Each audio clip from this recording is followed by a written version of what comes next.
బాబాయ్ నమస్తే. నమస్తే.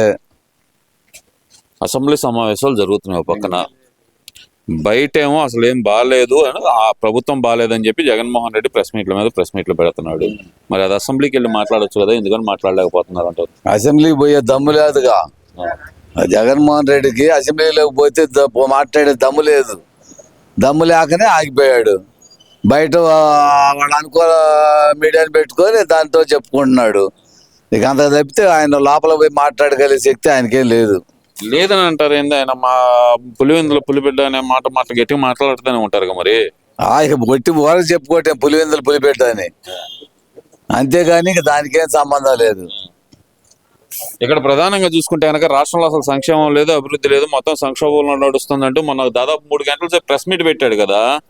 ప్రెస్ మీట్లు ఏముంది, వాళ్ళ అనుకూల మీడియాలో ఏదైనా చెప్పుకోవచ్చు. కానీ ఇప్పుడు మామూలుగా చెప్పండి. కానీ ఇప్పుడు మామూలుగా వచ్చేటప్పటికి దానికి దీనికి సంబంధం లేదు అసలు. ప్రెస్ మీట్లో ఏముంది, ఆయన అనుకూల మీడియాని పెట్టుకుంటాడు, గదిలో కూర్చొని చెప్పుకుంటాడు.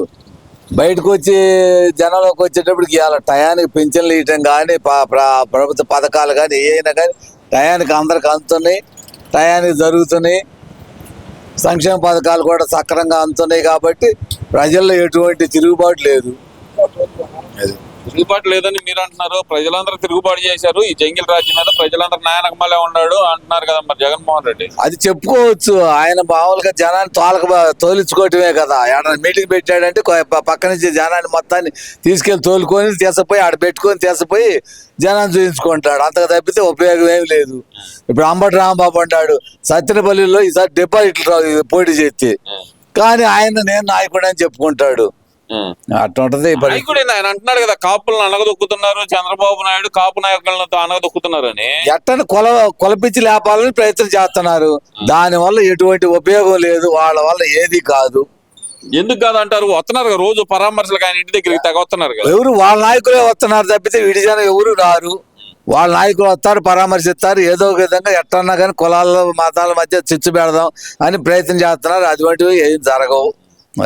అదే బాబాయ్, మీరు ఆ మాట అంటారు సరే, కానీ వల్లభనేని వంశీకి ఇంతమంది ఎందుకు రాలేదంటారు? మరి అరెస్ట్ చేశారు కదా వల్లభనేని వంశీ కూడా. ఇవాళ కొలపిచ్చి కోసం కేవలం ఆయన కమ్మ, ఈయన కాపు కాబట్టి కొలపిచ్చి లేపుదాం అనే దానికోసం ప్రయత్నం చేస్తున్నారు. అది ఎటు పరిస్థితుల్లో సాధ్యపడదు. కూటమి ఐక్యతగా ఉన్నంత కాలం ఏ గవర్నమెంట్ ఏం చేయలేడు. కాపులను అనగదొక్కుతుంటే పవన్ కళ్యాణ్ నోరు ఎందుకు తెరవట్లేదని అడుగుతున్నారు కదా మరి. ఇదే అంబటి రాంబాబు గారు మరి ఊరకు అడుగుతారు. మాటలకే ముద్రగడ పద్మనాభాన్ని ఆడొకళ్ళు నా పేరు నాని ఆడొకళ్ళు అడ్డం పెట్టుకుంటారు. అడ్డం పెట్టుకుని వాళ్ళు మాట్లాడించటమే కానీ ఎట్టి పరిస్థితుల్లో కాపుల్లో 90% మంది పవన్ కళ్యాణ్ వెనకాడుతుంటారు. మీరేమో ఆ మాట అంటారు. అసలు కాపుల్లో పూర్తి వ్యతిరేకత ఉంది పవన్ కళ్యాణ్కి. ఎందుకంటే కాపులను అనగదొక్కేస్తున్న కూటమి ప్రభుత్వానికి, కమ్మటి ప్రభుత్వానికి కాపు కాస్తున్నాడు పవన్ కళ్యాణ్ అంటూ మాట్లాడుతున్నారు కదండి. మరి వాళ్ళు చెప్పుకునే ఇప్పుడు ప్రతిపక్షం అన్నాక ఏదో ఒకటి చెప్పుకోవాలి కాబట్టి వాళ్ళు చెప్పుకుంటారు. అంతకు తప్పి దానివల్ల ఎటువంటి ఉపయోగం లేదు. అది పరిస్థితి. మరి రాబోయేది మేమే అంటున్నారు కదా చాలా గట్టిగా. అయితే యాడికి వచ్చేది వాళ్ళకి ఇప్పుడు 10-15 సంవత్సరాల దాకా ఈ కూటమి ఐక్యత ఉన్నంత కాలం వాళ్ళు డిపాజిట్లు కూడా రావు. వాళ్ళు ఆ 11 సీట్లు కాపాడుకోవటం గొప్పతనం. అది పరిస్థితి. మీరేం 11 సీట్లు కాపాడుకోవడమే గొప్ప అంటున్నారు, వాళ్ళేం వచ్చేది మేమే అంటున్నారు. అసలు మేము వస్తే 2.0 పరిపాలన చూపిస్తాం అంటున్నారు కదా. ముందు వాడికి చూపించేది చూడమను. ఈ 5 సంవత్సరాల లోపే వాడికి 2.5 చూపిస్తారు. అంతకు తప్పితే ఇప్పుడు వాడు చూపిస్తాం కాదు. వాడు అసలు ఉంటే కదా పరిస్థితి. ఎందుకనే ఉంటారంటారు? అతను చేసిన అక్రమాలు అన్యాయాలు ఇవన్నీ ఉన్నాయి కదా, మొత్తం బయటకు వస్తున్నాయి. ఒక్కోటి వస్తుంది. వాళ్ళ నాన్న పోయినట్టు తిరుపతి వెంకటేశ్వర స్వామి మీద 2 గుళ్ళు అన్నాడు, పోయాడు 2 కొండలని. అట్నే ఈయన కూడా తిరుపతికి కల్తీనయ్యి ఇవన్నీ చేశాడు, దీని మీద పోతాడు. అయ్యో అసలు మేము కల్తీ చేయలేదు, మాకు క్లీన్ చిట్ వచ్చేసింది అంటున్నాడు కదా. ఆడ వచ్చింది అవతల NDDP వాళ్ళు క్లియర్ గా సర్టిఫికేట్ ఇచ్చారు. దీంట్లో కల్తీ ఉందని సుబ్బారెడ్డి ఒప్పుకున్నాడు. వీళ్ళు లేదని చెప్పి వీళ్ళు ఏదో వరకు బకాయించి దీన్ని ఎట్లన్నా కానీ మాఫీ చేద్దామని ప్రయత్నం చేయటం తప్పితే దానివల్ల ఉపయోగం లేదు. అట్టకాదు బాబాయ్, వాళ్ళు అంటుంది ఏంటంటే అసలు మాకు క్లీన్ చిట్ ఇచ్చేశారు, కావాలని చంద్రబాబు నాయుడు గారు దీన్ని రాజకీయానికి వాడుకుంటున్నారు వెంకటేశ్వర స్వామిని అంటున్నారు కదా. మరి ఇప్పుడు డిపార్ట్మెంట్ ఇచ్చే సర్టిఫికెట్లని చంద్రబాబు నాయుడు ఏం చేయలేడుగా. ఇప్పుడు ఎన్డీడీపీ వాళ్ళని ఇంకో ఎవరైనా ఈ సర్టిఫికెట్లు వాళ్ళు ఇచ్చారు. వాళ్ళు ఇచ్చిన సర్టిఫికెట్ల ప్రకారం ఇవాళ కోర్టు జడ్జిమెంట్ ప్రకారం సుప్రీంకోర్టు ఇచ్చిన దాని జడ్జిమెంట్ ప్రకారం సిట్ వేశారు. అవన్నీ జరుగుతూ ఇచ్చారన్న. రేపు ముద్దాయిలు ఎవరైనా బయట కొత్తానే ఉంది. ఇప్పుడు అందరూ సుబ్బారెడ్డి ఒప్పుకున్నాడు కల్తీ జరిగిన మాట వాస్తవేనని. వీళ్ళు కాదని బుకాయించి ఏదో ఒక విధంగా ఎట్టోకట్ట పబ్బం గడుపుకోవాలని ప్రయత్నం చేయడం తప్పితే ఎటువంటి పరిస్థితుల్లో లేదు. అది అసలు అంబటి రాంబాబు భాషను ఎలా చూడాలంటారు? ఆయన మళ్ళీ పాత భాషలోకి వెళ్తున్నారు, వైసీపీ నాయకులు ఎలా చూడాలంటారు? వాళ్ళకి ముందు ముందు జనే బుద్ధి చెబుతారు. అంబటి రాంబాబు, రోజా, పేరు రాని వీళ్ళు ఏదో జోగి రమేష్ వీళ్ళంతా వాగటం తప్పితే ఆ వాగేవాడికి జగన్ దగ్గర గుర్తింపు ఉండదు అనేది వాళ్ళ ఆశ. ఆ ఆశ నిరాశ అవుతుంది. జనమే వాటికి బుద్ధి గట్టిగా చెబుతారు. బుద్ధి చెప్పేది ఏంది? మద్దతు వస్తుందో నాకు అంటున్నారు కదా అంటారు. వాళ్ళు చెప్పుకునే దానికి ఏముంది? ఇప్పుడు 10 కింద పడ్డాడు లెగితే మనిషిని కాదంటాడు. వాడు లెగిచేదే లేదు, వాడు మనిషి అయ్యేది లేదు. అది పరిస్థితి. ఇప్పుడు 2029 అధికారం మాదే, మేము వస్తే కనుక 2.0 పరిపాలన చూపిస్తామని చెప్పి జగన్మోహన్ రెడ్డి చాలా గట్టిగా చేస్తారు. అది మామూలుగా ఉండదు, ఓ రేంజ్ లో ఉండిద్ది అంటున్నాడు కదా. కరెక్టే. వాడు వస్తే కదా వాడు నేను వస్తేనే అంటున్నాడు. వాడు వచ్చేది లేదు, వాడు చూపించేది లేదు. వాడికి చూపిస్తారు కానీ వాడు చూపించేది అనేది ఇక జరిగే పని కాదు. ప్రజల్లో అనేది వాడి ఒక దోషి అనేది ప్రజల్లో ముద్ర పడిపోయింది. దాని మీద వాడు ఏమీ చేయలేడు ఇక.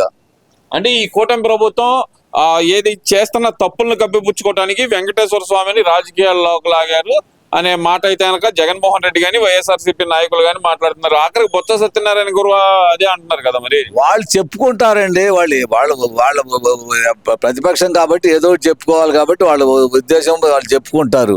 కానీ అసలు కల్తీ జరిగిందనే మాట ముమ్మాటికి వాస్తవం. అది మామూలు బయటపడదాన్ని చివరికి ముందు బొకాయించారు, తర్వాత సుబ్బారెడ్డి ఒప్పుకున్నాడు, తర్వాత ఇప్పుడు కాదన్నా వాళ్ళు చల్లదు. అది పరిస్థితి. అంటే జరిగే పని కాదంటారు ఇప్పుడు ఆ కేసు నుంచి బయటపడటం అనేది జరిగే పనే కాదు. ఎట్టి పరిస్థితుల్లో ముద్దాయిలు మొత్తం లోపలికి పోతారు. అది అంటే ఇక్కడ ఇంకో విషయం కూడా తీసుకుంటే గనక వైసీపీ నాయకులందరూ మళ్ళీ పాత భాషలోనే రెచ్చగొట్టే వ్యాఖ్యలు చేస్తున్నారు. కానీ సైలెంట్ అయిపోయిన వాళ్ళు కొడాలి నాని, వల్లభనేని వంశీ ఎలా చూడాలంటారు? ఎందుకు సైలెంట్ అయిపోయారు వాళ్ళిద్దరు? ఇప్పుడు మళ్ళీ కొత్త నాయకులను ఎందుకని ఎంకరేజ్ చేస్తున్నారు అనుకోవాలంటారు? కొత్త నాయకులు అంటే ఇప్పుడు కొలపిచ్చి లేపాటం కోసం చూస్తున్నారు. వాళ్ళు బయటపడ్డాక వాళ్ళకి కమ్మ సామాజిక వర్గంలో గుర్తింపు లేదు. ఏళ్ళన్నా కులాలన్నా రెచ్చగొడదాం అనే దానికోసం కొత్త నాయకులు లేపటమే కానీ ఎట్టి పరిస్థితుల్లో కూడా వాళ్ళ వల్ల ఉపయోగం అనేది లేదు. అంబటి అమాయకుడు అంటున్నాడు కదా మరి జగన్మోహన్ రెడ్డి. పెద్ద కేడి అంబటి పెద్ద కేడి. అమాయకుడు అనే మాట తప్పు. అది వాడు చేసిన అధికారంలో ఉండగా వాడు చేసిన అక్రమాలన్నీ కూడా ఉండయి, బయటపడుతున్నాయి. అన్నీ ఉండయి. ఏది ఆడికి పోతే మొత్తం శిక్ష అనిపించాల్సిందే తప్పు చేసినవాడు ఎప్పుడైనా. అది తప్పు చేసిన వాళ్ళకి శిక్ష తప్పదు. అది మరి వీళ్ళు వస్తే కనుక రప్ప అంటున్నారు కదా. రప్ప లేదు, వాళ్ళు వచ్చేది లేదు, వాడు రప్ప ఆడిచ్చేది లేదు. వాడికి రప్ప ఆడుద్ది. అది పరిస్థితి. మరి ఇంకో విషయం ఏంటంటే కనుక ఈ జంగిల్ రాజ్యం మీద ఢిల్లీ దాకా వెళ్ళి పోరాడతానని జంతర్ మంతర్లో అంటున్న జగన్మోహన్ రెడ్డి గారు మరి అసెంబ్లీలో ఆ పోరాటం ఎందుకు చూపించలేకపోతున్నారు అంటారు? అసెంబ్లీలోకి వచ్చే దమ్ము లేదు. అసెంబ్లీలోకి వచ్చి మాట్లాడాలంటే వాడు చేసిన తప్పుల మీద మాట్లాడే దమ్ము లేకనే అసెంబ్లీకి రావట్లా. ఏదో కొంక పెట్టుకొని మొన్న ఆ డబ్బుల కోసమైనా ఒక్కసేపు ఆధారపడ్డాడు తప్పితే ఆ డబ్బుల కోసం కక్కుర్తిపడే అంత స్టేజ్ లో లేరు మా ఎమ్మెల్యేలు అంటున్నాడు కదా. లేకపోతే మరి ఎందుకు వచ్చారు? సస్పెండ్ అవుతారని తెలుసుగా. లేకపోతే అప్పుడు 5 సంవత్సరాలు రాని వాళ్ళు ఎందుకు వచ్చారు మొన్న? కేవలంగా వాళ్ళ విలాసాల కోసం, వాళ్ళ ఖర్చుల కోసం వచ్చారు తప్పితే రెండో దానికోసం రాలేదు. అది